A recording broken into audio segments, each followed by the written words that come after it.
My guest today on the 90-Second Burn is best friend Matt Preece. Matt is a teacher at Waukee High School, where he also coaches track. He's the advisor for RAC, Random Acts of Kindness, a club that is the largest at Waukee High School. He is also very devoted to his family, which is one of the reasons I love him very much. But he is also a motivational speaker and a leadership trainer for hire as well. Contact information at the bottom of the screen. Thank you for joining me on the 90-Second Burn, my Thanks friend. for having me.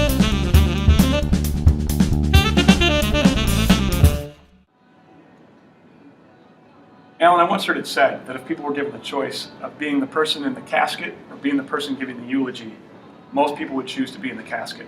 A little bit of a morbid example, but gets to the point that people don't really like public speaking. Right. What tips can you offer? Here are 3 tips, quick tips, on how you can avoid being nervous yourself or making people in your audience nervous. People are on your side. They want you to do well, partly because they want to stay comfortable, and they also want you to be comfortable as well. So they're rooting for you. Here's how to keep that up. Avoid the idea of staying in total emotion. A lot of times people who are apprehensive or inexperienced will do an awful lot of shuffling back and forth, or pacing a bit, or doing too much walking.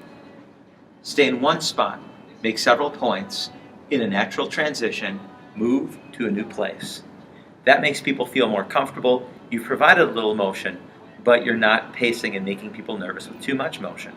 Another thing that people do is they try to look casual by putting their hands in their pockets or leaning on a podium if there is one. It just looks awkward. The hands in the pockets, especially if you're wearing a suit jacket, it makes you look sort of awkward, clumsy, and sometimes a little bit sloppy. So keep your hands out of your pockets. The third point is this: make lingering eye contact with one person at a time for a while, and only look at the people who are engaged. Avoid looking at the people who aren't engaged, because they'll just bring you down and you won't bring them along anyway.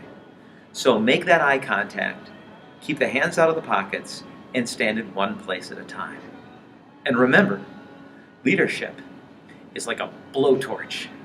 If you crank that thing up high enough, you can just really, it's not a blowtorch. Yeah.